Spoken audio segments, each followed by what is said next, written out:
1924 വന്ന പോലെ ഒരു ഫ്ലഡ് ഇനി വന്നാൽ മുല്ലപ്പെരിയാർ അവിടെ കാണുകയില്ല.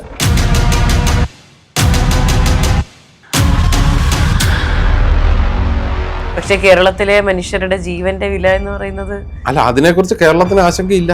അവിടെയാണ് പ്രശ്നം. കഴിഞ്ഞ മഴക്കാലത്ത് പൊട്ടുമെന്ന് പറഞ്ഞു, അതിന് മുമ്പത്തെ മഴക്കാലത്ത് പൊട്ടുമെന്ന് പറഞ്ഞു, എന്നിട്ട് പൊട്ടിയിട്ടില്ല. നമ്മളൊക്കെ ജനിച്ചാൽ മരിക്കും എന്നുള്ള ഉറപ്പാണ്. ഇന്ന് വരെ മരിച്ചില്ല എന്ന് കണ്ട് നാളെ മരിക്കാതിരിക്കും. ഇതുവരെ സംഭവിക്കാതിരുന്ന ആരുടെയൊക്കെയോ ഭാഗ്യം. ഒന്നും പ്രവചിക്കാൻ പറ്റില്ല. പക്ഷെ ഗതി ഇങ്ങനെ പോവുകയാണെങ്കിൽ അത് സംഭവിക്കും എന്നുള്ളതിനെ അന്ന് അതിനോടനുബന്ധിച്ച ദിവസങ്ങളിലാണ് ആലുവയിലൂടെ ഒക്കെ കാട്ടാനയുടെ ജഡമൊക്കെ ഒഴുകി നടന്നത്.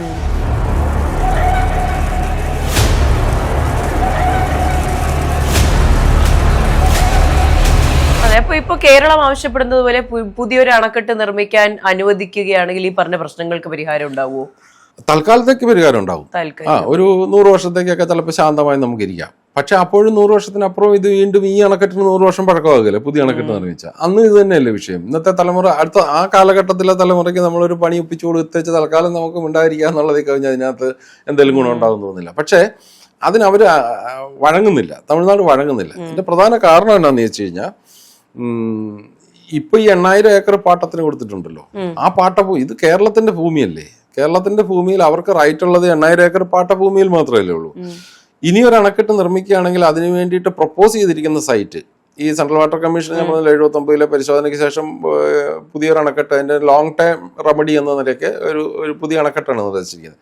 അതിനൊരു സൈറ്റ് ഇൻവെസ്റ്റിഗേറ്റ് ചെയ്ത് വെച്ചിട്ടുണ്ട്. ആ സൈറ്റ് എന്ന് പറയുന്നത് നിലവിലുള്ള അണക്കെട്ടിൽ നിന്ന് 1 കിലോമീറ്റർ കൂടി താഴ്വരയിലാണ്.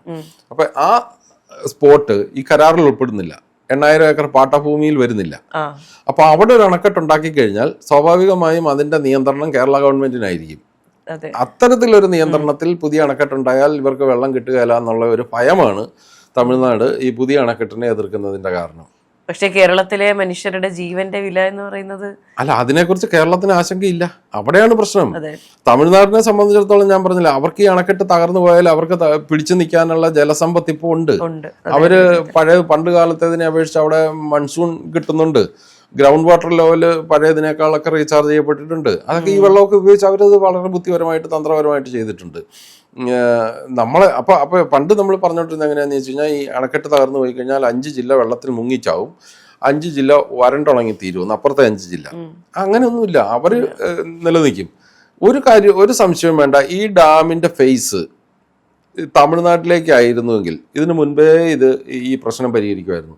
ഇത് കേരളത്തിലേക്കാണ്. ഞാൻ ഈ കഴിഞ്ഞ ഗവൺമെന്റിലും അവിടെ പൊതുമരാമത്ത് വകുപ്പ് മന്ത്രിയായിരുന്ന ദുരൈമുരുകൻ മുൻപ് ജയലളിത സർക്കാരിലും, അദ്ദേഹം ജയലളിതയാണോ DMK സർക്കാരിലാണോ, മുൻപും അയാൾ പൊതുമരാമത്ത് വകുപ്പ് മന്ത്രിയായിരുന്ന ഒരു കാലത്ത് അദ്ദേഹം ഈ അണക്കെട്ട് സന്ദർശിക്കാൻ വന്ന കൂട്ടത്തിൽ ഉണ്ടായിരുന്നയാളാണ് ഞാനൊക്കെ ഉണ്ടായിരുന്നത്. ഈ അണക്കെട്ടിന്റെ പ്രധാന അണക്കെട്ടിന്റെ 1200 മീറ്റർ നീളമുള്ള 1200 അടി നീളമുള്ള പ്രധാന അണക്കെട്ടിന്റെ ടോപ്പിൽ നിന്ന് താഴേക്ക് നോക്കിയാൽ വനമാണ്, നിബിഡമായ വനമാണ്. അദ്ദേഹം അവിടെ നിന്ന് പറഞ്ഞൊരു ഡയലോഗ് തൊട്ടടുത്ത് നിന്ന് കേട്ടോണ്ട് എന്റെ കാതിന് കേട്ടോണ്ടിരുന്നതാണ്. ഇത് ഉടഞ്ചു പോച്ചാ എണ്ണ കീഴെല്ലാം വരുമ്പോ കാടാർക്കുമില്ല എന്ന് വെച്ച് കഴിഞ്ഞാൽ ഇത് പൊട്ടിപ്പോയാൽ എന്നെ താഴെയൊക്കെ വനമല്ലേ. ഇതിന്റെ താഴ്വരയിൽ മുല്ലപ്പെരിയാർ കഴിഞ്ഞിട്ട് അവിടെ നിന്ന് നോക്കിയാൽ ശരിയാണ്, വനമാണ്. ആ വനമൊക്കെ കഴിഞ്ഞിട്ട് അതിന്റെ താഴ്വര ഒരു 4 കിലോമീറ്റർ വരുമ്പോഴാണ് ജനവാസ മേഖല ആരംഭിക്കുന്നത്. ഈ ഭൂമിശാസ്ത്രപരമായിട്ട് ഇതിനെ മനസ്സിലാക്കുന്നവർക്ക് മാത്രമേ, ഞങ്ങൾ ഈ താഴ്വരയിലൂടെയും ഈ അണക്കെട്ടിൽ വന്നിട്ടുണ്ട്. ഈ ജനവാസ മേഖലയിൽ വന്നിട്ട് വള്ളക്കടവ് എന്ന് പറയുന്ന സ്ഥലത്ത് ജനവാസ മേഖലയിൽ വന്നിട്ട് അതിലെ ജീപ്പിൽ വന്നാൽ അണക്കെട്ടിലെത്താം. ഇപ്പുറത്ത് തേക്കടിയിൽ നിന്ന് ബോട്ടിലൂടെയും പോകാം. ഈ 2 റൂട്ടിലും അണക്കെട്ടിൽ പോയിട്ടുള്ളവർക്ക് അതിന്റെ ഭൂമിശാസ്ത്രം മനസ്സിലാവുള്ളൂ. അല്ലാതെ ബോട്ടിൽ വന്ന് അണക്കെട്ടി വന്ന് ഇറങ്ങിയിട്ട് താഴേക്ക് നോക്കിയാൽ ഈ വനം കണ്ടിട്ട് ഇത് പൊട്ടിപ്പോയാൽ ആർക്കെന്നാ സംഭവിക്കുന്നതെന്ന് ചോദിക്കുന്ന മന്ത്രിമാരുള്ള നാട്ടില് നമ്മൾ പലതും പ്രതീക്ഷിക്കണം. അതെ. അപ്പൊ ഈ പറയുന്നത് പോലെ പുതിയൊരു അണക്കെട്ട് നിർമ്മിച്ചാലും ഇത് താൽക്കാലികമാണ്. അപ്പൊ ഈ മുല്ലപ്പെരിയാർ എന്ന് പറയുന്നത് ഡിസോൾവ് ചെയ്യുക എന്ന് പറയുന്നത് വലിയൊരു പ്രശ്നത്തിലേക്ക് തന്നെയല്ലേ പോകുന്നത്? ഞാൻ പറഞ്ഞല്ലോ, ഒരു വശത്ത് തമിഴ്നാടിന് എന്തായിരുന്നു ആവശ്യം? തമിഴ്നാടിന് ഇവിടെ അണക്കെട്ടേണ്ടതിന്റെ ആവശ്യകത അവർക്ക് ജലം വേണമെന്നുള്ളതായിരുന്നു. 100 വർഷം കൊണ്ട് അവര് ജലസമ്പത്തിന്റെ കാര്യത്തിൽ ഒരുപാട് മുന്നോട്ട് പോയി എന്നുള്ളത് അവരുടെ തന്നെ കണക്കാണ്. അവർ തന്നെ ഉണ്ടാക്കി വെച്ചിരിക്കുന്ന അണക്കെട്ടുകളുടെ കണക്കാണ് അവർക്ക് വെള്ളം സംഭരിക്കാൻ. എന്ന് വെച്ചാൽ ഈ മുല്ലപ്പെരിയാറിൽ നിന്ന് കിട്ടുന്ന 15 TMC അല്ലെങ്കിൽ 10-20 TMC കൂടെ നഷ്ടപ്പെട്ടു കഴിഞ്ഞാൽ അവർക്ക് നഷ്ടമില്ല എന്നൊന്നും ഞാൻ പറയത്തില്ല, നഷ്ടം ഉണ്ടാവും. അപ്പൊ എന്താ ചെയ്യേണ്ടതെന്ന് ചോദിച്ചു കഴിഞ്ഞാൽ നിലവിലുള്ള മുല്ലപ്പെരിയാർ അണക്കെട്ടിന്റെ ഭാരം കുറയ്ക്കണം, ബാധ്യത കുറയ്ക്കണം, അല്ലെങ്കിൽ അതിന്റെ ആ പ്രഷർ കുറയ്ക്കണം. ഇപ്പൊ ഈ 152 അടി തന്നെ സംഭരിക്കണമെന്ന് അവർ വാശി പിടിക്കുന്നില്ലേ? ആ സംഭരണ ശേഷി കുറയ്ക്കുക, ഒരു 120 അടി ലെവലിലേക്കൊക്കെ കുറച്ചു കഴിഞ്ഞാൽ ഇത് വലിയ പരിക്കില്ലാതെ കുറെ കാലം കൂടെ ഒക്കെ ചിലപ്പോൾ നിൽക്കും. ആ 120 അടി ഉപരി വരുന്ന വെള്ളം തമിഴ്നാട്ടിലേക്ക് അപ്പോൾ കൊണ്ടുപോയിക്കൊണ്ടിരിക്കുകയാണെങ്കിൽ ഒരു കുറച്ച് കാലം കൂടെ ഇതിന് എന്തെങ്കിലുമൊക്കെ ചെയ്യാം. പിന്നീട് ഞാൻ പറഞ്ഞത് ഇപ്പം നമ്മുടെ തലമുറ അല്ലല്ലോ അടുത്ത തലമുറ, അവർക്ക് ഇതിനൊക്കെ കുറച്ചുകൂടി നല്ല റെമഡി അവരുടെ കയ്യിൽ ഉണ്ടാവുമല്ലോ. ഇപ്പൊ ഇത് ഉണ്ടാക്കിയ കാലത്തില്ലാത്ത ഈ പഴഞ്ചൻ ബുദ്ധി കൊണ്ടാണല്ലോ നമ്മൾ ഇന്ന് പലതും ചിന്തിക്കേണ്ടി വരുന്നത്. അല്ലെങ്കിൽ ഇന്നത്തെ കാലത്താണെങ്കിൽ അങ്ങനെ കയറിയിട്ട് ഒരു പുറത്തു നിന്ന് വരുന്ന ഒരു ദിവാൻ വന്നിട്ട് തോന്നിവാസം ഒരു കരാറുണ്ടാക്കി അതിനിടയിൽ ഒപ്പം ചേർത്തിട്ട് അയാൾ പോയി കഴിഞ്ഞാൽ ഇവിടെ ആരെങ്കിലും ഉണ്ടാതിരിക്കുമായിരുന്നു. കാലഘട്ടത്തിന്റെ വ്യത്യാസമാണ്. അപ്പൊ ഇനി വരുന്നൊരു തലമുറയ്ക്ക് ചിന്തിക്കാനുള്ള ഒരു ടൈം കിട്ടുകയാണെങ്കിൽ ചിലപ്പോൾ ഇതിന് വേറെ ഒരു സൊല്യൂഷൻ കണ്ടെത്തും. അതെ, പക്ഷെ ഇനി വരുന്നൊരു തലമുറ, കേരളത്തിലെ തലമുറ ഇത് ചിന്തിക്കണമെങ്കിൽ ഇത് കൃത്യമായ ഇൻഫർമേഷൻ അങ്ങോട്ട് എത്തണം. അവിടെയാണ് പ്രശ്നം. ഇതൊരു കെട്ടുകഥയാണ്, ഇത് ചുമ്മാതെ ഓരോരുത്തർ പിന്നെ രാഷ്ട്രീയ ലാഭത്തിന് വേണ്ടി പറഞ്ഞുണ്ടാക്കുന്നതാണ് എന്ന് പറഞ്ഞാൽ അതിനകത്ത് എനിക്ക് രണ്ടു വശമേ ഉള്ളൂ. ഇപ്പം നമ്മൾ ഇത് ഒരു പൊട്ടിപ്പോകുമെന്ന് പറയുന്നവരുടെ പക്ഷത്തും പൊട്ടിപ്പോകുകയല്ല എന്ന് പറയുന്നവരുടെ പക്ഷത്തും നമ്മൾ നിൽക്കാൻ തയ്യാറാണ്. പക്ഷെ ഒരു കാര്യം, ഞാൻ ആദ്യം പറഞ്ഞ വസ്തുതകൾ വെച്ചിട്ട് ഈ ഗവൺമെന്റ് നിയമസഭയിൽ കൊണ്ടുവന്ന് അവതരിപ്പിച്ച സബ്മിഷനും ഇപ്പോഴും കേസ് നടത്തുന്നതും കോടിക്കണക്കിന് രൂപ ചെലവഴിക്കുന്നതും എന്തിന്? പൊട്ടിപ്പോകുകയല്ല എന്നാണ്, പിന്നെ അല്ലെങ്കിൽ അങ്ങനെ ഒരു ദുരന്തം ഉണ്ടാകുകയല്ല, ഇത് വളരെ സേഫ്റ്റിയാണ്, സുരക്ഷിതമാണെന്നുള്ള ഉത്തമ ബോധ്യമുള്ള ഒരു ഭരണകൂടമാണല്ലോ ചെയ്യേണ്ടത്. ജനത്തിന് ആ ബോധ്യം വന്നിട്ട് കാര്യമില്ല. ഭരണകൂടം പറയണം പേടിക്കണ്ട എന്ന് പറഞ്ഞാൽ ഇതൊന്നും സംഭവിക്കത്തില്ല, ഇനി 100-1000 വർഷം കഴിഞ്ഞാലും ഒന്നും സംഭവിക്കില്ല, നിങ്ങൾ സമാധാനമായിട്ടിരുന്നു എന്ന് പറയാനുള്ള ധൈര്യം പറഞ്ഞെങ്കിൽ അവരാദ്യം ഈ ഫയലെല്ലാം മടക്കണം. കോടതി കേസ് നടത്തരുത്, ഇത് സംബന്ധിച്ച് പ്രസ്താവനകൾ നടത്തരുത്, മന്ത്രിമാരായാലും പ്രതിപക്ഷത്തായി ഇരിക്കുമ്പോഴും പ്രസ്താവന നടത്തരുത്, ഒന്നും വേണ്ട. അതുകൊണ്ടാണ് പറഞ്ഞത് ബഹുമാനപ്പെട്ട കേരള നിയമസഭയാണ് ആദ്യം ഇതിന് ഉത്തരം പറയേണ്ടത്. ഇങ്ങനെ വിഷയം ഇല്ലേ? ഇതിന് ശേഷം ഞാനിത് 79 നടന്ന സബ്മിഷനും അതിനെക്കുറിച്ച് നടന്ന മറുപടി പ്രസംഗവുമാണ് ഞാനിപ്പോൾ പറഞ്ഞത്. ഇതിന് ശേഷം ഒരുപാട് നടന്നിട്ടുണ്ട്. മുൻപ് ഡെപ്യൂട്ടി സ്പീക്കറായിരുന്ന CA കുര്യൻ മുല്ലപ്പെരിയാറിന്റെ താഴ്വരയിൽ നിരാഹാര സമരം ഇരുന്നിട്ടുണ്ട്. അദ്ദേഹം വളരെ വിശദമായ ഒരു സബ്മിഷൻ അവതരിപ്പിച്ചു, അതും എൻ്റെ കയ്യിലുണ്ട്, ഞാൻ എടുത്തു വെച്ചിട്ടുണ്ട്. നിയമസഭയുടെ ആർക്കൈവ്സിൽ നിന്ന് ഞാൻ എടുത്തു വെച്ചിട്ടുണ്ട്. അപ്പൊ ഇതിനകത്തല്ല ഇവർ പറയുന്നത് വലിയ അപകടമാണ്. ആരും പറയുന്നില്ല അപകടം ഇല്ല എന്ന് ആരും പറയുന്നില്ല. നിങ്ങളൊന്നും പേടിക്കേണ്ട കാര്യമില്ലെന്ന് പറഞ്ഞില്ല. അങ്ങനെ ഒന്നും പറയണം. അങ്ങനെ പറയുകയാണെങ്കിൽ നമ്മളിത് പൊട്ടിപ്പോകലെന്ന് പറയുന്നവരുടെ പക്ഷം നയിക്കാം. ഇനി മറുവശത്ത് നമ്മളൊക്കെ ജനിച്ചാൽ മരിക്കും ഇല്ലേ? അപ്പൊ ആളുകൾ ചോദിക്കുന്നത് എന്താണ്, ഇത്രയും കാലമായിട്ട് ഇത് പൊട്ടും എന്ന് പറഞ്ഞൊരു പൊട്ടിയില്ലല്ലോ. കഴിഞ്ഞ മഴക്കാലത്ത് പൊട്ടുമെന്ന് പറഞ്ഞു, അതിന് മുമ്പത്തെ മഴക്കാലത്ത് പൊട്ടുമെന്ന് പറഞ്ഞു, എന്നിട്ട് പൊട്ടിയില്ലല്ലോ. നമ്മളൊക്കെ ജനിച്ചാൽ മരിക്കും എന്നുള്ള ഉറപ്പാണ്. ഇന്ന് വരെ മരിച്ചില്ല എന്ന് കണ്ട് നാളെ മരിക്കാതിരിക്കുമോ? ഇന്ന് വരെ മരിച്ചില്ല എന്നത് നാളെ മരിക്കാതിരിക്കുമെന്നുള്ളതിന് ഒരു ഉറപ്പാണോ? അല്ല. ഇത് ഇതുവരെ സംഭവിക്കാതിരുന്ന ആരുടെയൊക്കെയോ ഭാഗ്യം. ഇനി സംഭവിക്കാതിരിക്കുന്നതും തൽക്കാലത്തേക്ക് അങ്ങനെ അങ്ങ് പോകുന്നു. അതിനകത്ത് വേറെ ഒന്നും പ്രവചിക്കാൻ പറ്റില്ല. പക്ഷെ ഗതി ഇങ്ങനെ പോവുകയാണെങ്കിൽ അത് സംഭവിക്കും എന്നുള്ളതിനെ ഈ പ്രകൃതിക്ക് ചില താളമുണ്ട്. പ്രകൃതിയുടെ ചില താളങ്ങൾ ഞാൻ പറയാം. 1924 വന്ന പോലെ ഒരു ഫ്ലഡ് ഇനി വന്നാൽ മുല്ലപ്പെരിയാർ അവിടെ കാണുകയില്ല. എന്തായിരുന്നു 1924 വന്നത്? 1924 ജൂലൈ മാസം 17-ാം തീയതി, കൃത്യമായ കണക്കാണ്, ജൂലൈ 17-ാം തീയതി മുല്ലപ്പെരിയാറ്റിൽ നിന്ന് ഒരു സെക്കൻഡിൽ തുറന്നു വിട്ടത് 97,000 കനേഡി വെള്ളമാണ്. ഒരു സെക്കൻഡിൽ 97,000 കനേഡി വെള്ളം തുറന്നു വിട്ടതല്ല, ഷട്ടറും തുറന്നു, ഓവർഫ്ലോ ആയി. അതായത് 152 അടി സംഭരിക്കുന്ന അണക്കെട്ടിൽ 154 അടി വരെ ജലം ഉയർന്ന, പാരപ്പറ്റിന് ഹൈറ്റ് ഉണ്ട്, അതുകൊണ്ടാണ് അത്ര പറ്റുന്നത്. അതായത് മുല്ലപ്പെരിയാർ അണക്കെട്ടിൽ ആ പ്രദേശത്ത് അതിശക്തമായ മഴയ്ക്ക് സാധ്യതയുള്ളത് രണ്ട് കാര്യങ്ങളുണ്ട്. ഒന്ന് ഭൂചലന സാധ്യത, ഭൂകമ്പ സാധ്യത. റൂർട്ടി IIT, ഡൽഹി IIT ഒക്കെ മുൻപേ തന്നെ അവരുടെ പഠനങ്ങളിൽ പറഞ്ഞിട്ടുണ്ട്. ഒന്നുകിൽ അവർ കള്ളം പറയാന്ന് പറയട്ടെ, അങ്ങനെ ഒരു പഠനത്തിനൊന്നും വലിയ പ്രസക്തി ഇല്ല എന്ന് പറഞ്ഞിട്ട് അങ്ങനെ തമിഴ്നാട് പറയുമായിരിക്കും. പക്ഷെ അത് നമ്മൾ ഏത് ശാസ്ത്രത്തെ വിശ്വസിക്കേണ്ടത്? തമിഴ്നാട് പറയേണ്ട ശാസ്ത്രത്തെ വിശ്വസിക്കണോ, കേരളം പറയുന്ന ശാസ്ത്രത്തെ വിശ്വസിക്കണോ, അതോ ഈ കേരളത്തിനും തമിഴ്നാടിനും പുറത്തുള്ള വിദഗ്ധന്മാർ പറയുന്ന ശാസ്ത്രത്തെ വിശ്വസിക്കണോ? ഏതാണ് സയൻസ്? വിശ്വസിക്കാവുന്ന സയൻസ് ഏതാണ്?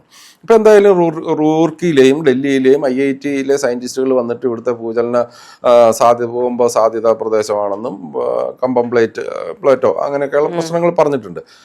അപ്പൊ അത് ഒരു ഭീതിയുള്ള ഒരു സംഗതിയാണ്, ഭീകരാവസ്ഥയാണ്. രണ്ടാമത്തേന്ന് പറഞ്ഞാൽ അപ്രതീക്ഷിതമായി ചില കാലഘട്ടങ്ങളിൽ, ഫ്രീക്വന്റ് ആയിട്ട് ചില നിശ്ചിത കാലഘട്ടങ്ങളിൽ മുല്ലപ്പെരിയാറിൽ ഉണ്ടാകുന്ന ഹെവി റെയിൻ. 1924 ഞാൻ പറഞ്ഞ 24-ലാണ് അത്തരത്തിലൊരു റെയിൻ ഉണ്ടാകുന്നത്. അന്ന് മഴ ഉണ്ടായപ്പം 153.9 വെളുപ്പിന് 4:30 153.9, അതായത് 154 അടി വെള്ളം അണക്കെട്ടിൽ ഉയർന്നു. അന്ന് അവിടെ ഒരേ ഒരാളേ ഉള്ളൂ. അന്ന് അവിടെ ഡാം സൂപ്രണ്ടായിട്ടുണ്ടായിരുന്ന അദ്ദേഹത്തിന്റെ പേര് മിസ്റ്റർ J. ജോൺസൺ. താഴ്വരയില് ജനവാസമുള്ള കാലമാണ്. കുറച്ചെങ്കിലും ജനവാസമുള്ള കാലമാണ്. ഇത്രയും ഫ്ലഡ് വരുമ്പോൾ ഇതെന്ത് ചെയ്യണം? ഇന്നത്തെ പോലെ വാർത്താവിനിമയ സംവിധാനങ്ങളൊന്നുമില്ല. അദ്ദേഹത്തിന്റെ സ്വന്തം യുക്തിക്കനുസരിച്ച് ചെയ്ത് ഷട്ടർ കംപ്ലീറ്റ് തുറന്നു വെച്ചു. 89,217 ഖനയടി വെള്ളം ഒരു സെക്കൻഡിൽ അതുവഴി പുറത്തേക്ക് ഒഴുകി. അന്നാണ് ഈ ആലുവയിലൊക്കെ ആനയുടെ ജഡ ഒഴുകി വന്നത്. അന്ന് അതിനോടനുബന്ധിച്ച ദിവസങ്ങളിലാണ് ആലുവയിലൂടെയൊക്കെ കാട്ടാനയുടെ ജഡ ഒക്കെ ഒഴുകി നടന്നത്. അപ്പം അതുപോലൊരു ഫ്ലഡ് ഇപ്പോ വന്ന ഒരു കാരണവശാലും അണക്കെട്ട് നിൽക്കില്ല. 1943 ആവർത്തിച്ചു, ഇതുപോലെ തന്നെ ആവർത്തിച്ചു. ഇതൊന്നും നമ്മളുടെ ആരുടെയും അറിവിലുള്ള കാലഘട്ടമല്ല. ഈ 43, 50, 60 കാലഘട്ടങ്ങളിലെയൊക്കെ വാർത്താവിനിമയ സംവിധാനങ്ങൾ എന്താ ഉള്ളത് ഇവിടെ? ഇതിന് മാത്രമുള്ളത്. ഇപ്പൊ 24 നടന്നത് തന്നെ ഈ 99 പ്രളയം എന്ന് പറഞ്ഞിട്ട് ഇന്നും ആളുകൾ പറയുന്നുണ്ടല്ലോ. ആ കാലഘട്ടത്തിൽ ആ സംഭവത്തിലാണ് മുല്ലപ്പെരിയാറ്റിൽ ആ പെരിയാർ നദിയിൽ അത്രയും വലിയ ഫ്ലഡ് ഉണ്ടായത്. അതുപോലൊരു ഫ്ലഡ് ഇനിയും ഉണ്ടായാൽ താങ്ങുമെന്ന് എനിക്ക് തോന്നുന്നില്ല. എനിക്കൊന്നൊന്നുമല്ല താങ്ങുമെന്ന് ആരും പറഞ്ഞിട്ടില്ല, ഒരു വിധത്തിലും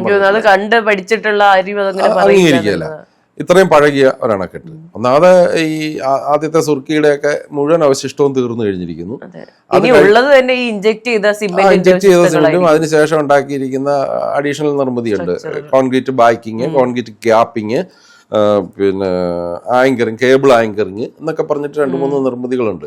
അതായത് മറിഞ്ഞു വീഴാൻ ഈ ഗ്രാവിറ്റി ഡാമാണല്ലോ. ഗ്രാവിറ്റി ഡാമിന്റെ പ്രത്യേകത എന്ന് പറഞ്ഞാൽ അതിന്റെ ബോഡി വെയിറ്റ് കൊണ്ട് വെള്ളത്തെ തടഞ്ഞു നിർത്തുക എന്നുള്ളതാണ്. ആർച്ച് ഡാം എന്ന് പറഞ്ഞു കഴിഞ്ഞാൽ ആർച്ച് ഡാമിന് ഒരിക്കലും ഈ നേരിട്ട് ഫോഴ്സ് വരുന്നില്ല.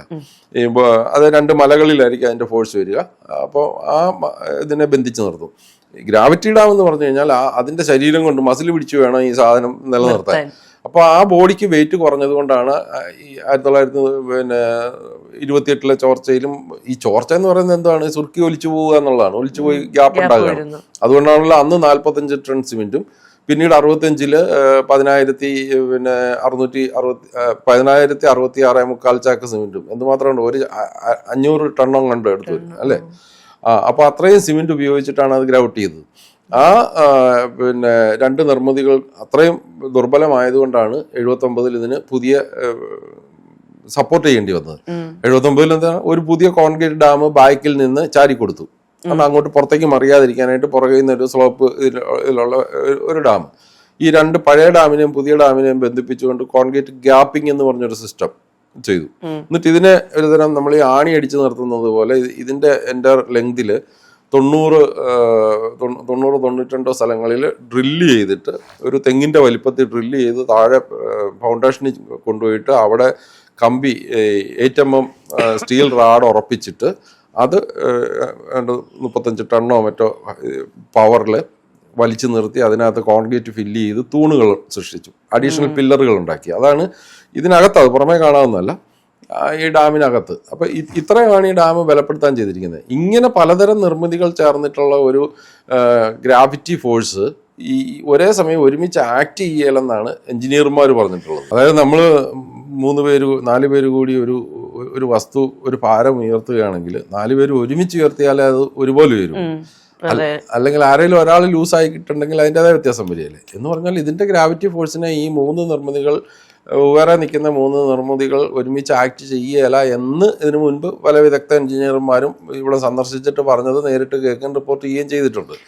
അതെ. അപ്പൊ ഇനി ഇതിന്റെ സൊല്യൂഷൻ എന്ന് പറയുന്നത് ഈ പറയുന്നത് പോലെ ഇത് ഒരു പ്രതിപക്ഷത്തിന്റെ മാത്രം വിഷയമാകാതെ ഭരണപക്ഷം ഇതിൽ കൃത്യമായ പഠനം നടക്കണം. ഇപ്പൊ സാർ ഇതിനെപ്പറ്റി സംസാരിക്കുന്നത് ഈ ഒരു ഡോക്യുമെന്റിന്റെ അടിസ്ഥാനത്തിലാണ്. ഇത് പലരുടെയും കയ്യിലില്ല. ഈ പറയുന്ന പോലെ ഇത് അന്വേഷിക്കുന്ന ആൾക്കാരുടെ കയ്യിലേക്ക് എന്തുകൊണ്ടാണ് ഇത് എത്താത്തത്? അത് പറയുമ്പോൾ എനിക്കൊരു സങ്കടം പോലെ പറയേണ്ട കാര്യമുണ്ട്. എന്താണെന്ന് വെച്ച് കഴിഞ്ഞാലേ, നമുക്കൊരു സ്ഥിരം ഡിപ്പാർട്ട്മെന്റ് ഇല്ല കേരളത്തിന് ഈ മുല്ലപ്പെരിയാർ വിഷയം ഹാൻഡിൽ ചെയ്യാനായിട്ട്. നമ്മുടെ ഇറിഗേഷൻ ഡിപ്പാർട്ട്മെന്റാണ് ഇത് ഹാൻഡിൽ ചെയ്യുന്നത്. തമിഴ്നാടിന് അങ്ങനല്ല. തമിഴ്നാടിന് പെരിയാർ അണൈ സെക്ഷൻ എന്ന് പറഞ്ഞിട്ട് ഒരു ഡിപ്പാർട്ട്മെന്റ് ഉണ്ട്. അതായത് അവിടെ ഒരു ഉദ്യോഗസ്ഥൻ, അയാൾ എൻട്രി കയറർ ഏതുമാകട്ടെ, അയാൾ സർവീസിൽ കയറിയാൽ റിട്ടയർമെന്റ് വരെ അവിടെ തന്നെയാണ് ജോലി ചെയ്യുന്നത്. ഈ ഡിപ്പാർട്ട്മെന്റിൽ തന്നെയാണ് ജോലി ചെയ്യുന്നത്. കാരണം ഇത് ദൈനംദിനം പല കാര്യങ്ങളും മനസ്സിലാക്കേണ്ടതുണ്ട്, പഠിക്കേണ്ടതുണ്ട്, പഠിച്ച് ചെയ്യേണ്ടതുണ്ട്. അതുകൊണ്ട് അവിടെ നിന്ന് ട്രാൻസ്ഫർ ചെയ്യുകയോ വേറെ ഡിപ്പാർട്ട്മെന്റിലേക്ക് മാറ്റി ചെയ്യില്ല. അവിടെ തന്നെ പ്രൊമോഷൻ കൊടുത്തു. അപ്പം നല്ല എക്സ്പീരിയൻസ്ഡ് ആയിട്ടുള്ള ഉദ്യോഗസ്ഥന്മാരാണ് തമിഴ്നാട്ടിൽ ഈ ഡിപ്പാർട്ട്മെന്റ് മുല്ലപ്പെരിയാർ ഹാൻഡിൽ ചെയ്യുന്നത്. നമുക്കിവിടെ ഇറിഗേഷൻ ഡിപ്പാർട്ട്മെന്റിന്റെ 3 വർഷത്തിലൊരിക്കൽ ട്രാൻസ്ഫർ ചെയ്യപ്പെടുന്ന കുറേ ഉദ്യോഗസ്ഥന്മാരെ ഓരോ കാലത്ത് അവിടെ നിയമിക്കും. അദ്ദേഹത്തെ സംബന്ധിച്ച് അങ്ങനെ ആ സമയത്ത് വരുന്ന ഒരു എക്സിക്യൂട്ടീവ് എഞ്ചിനീയറോ അസിസ്റ്റന്റ് എക്സിക്യൂട്ടീവ് എഞ്ചിനീയറോ അതിൻ്റെ താഴെ 1-2 പിന്നെ എഞ്ചിനീയർമാരും ഓവർസിയർമാരും ഒക്കെ അടങ്ങുന്ന ഒരു വിങ് അവിടെ ഉണ്ടാവും. അവരെ സംബന്ധിച്ചിടത്തോളം അവർക്ക് ഇതിൻ്റെ പുരാണവും ചരിത്രവും ഒന്നും പഠിക്കേണ്ട കാര്യമില്ല, അതിൻ്റെ ഇന്നലകളിൽ എന്തായിരുന്നു പഠിക്കേണ്ട കാര്യമില്ല, നാളെ എന്താവും എന്ന് പഠിക്കേണ്ട കാര്യമില്ല. അന്നന്നത്തെ അവരുടെ ദൈനംദിന കാര്യങ്ങളിൽ അവർക്ക് എന്തെങ്കിലും ആവശ്യം. അപ്പോൾ ഇവിടെ ഒരു വലിയ രസകരമായ സംഗതിയുണ്ട്.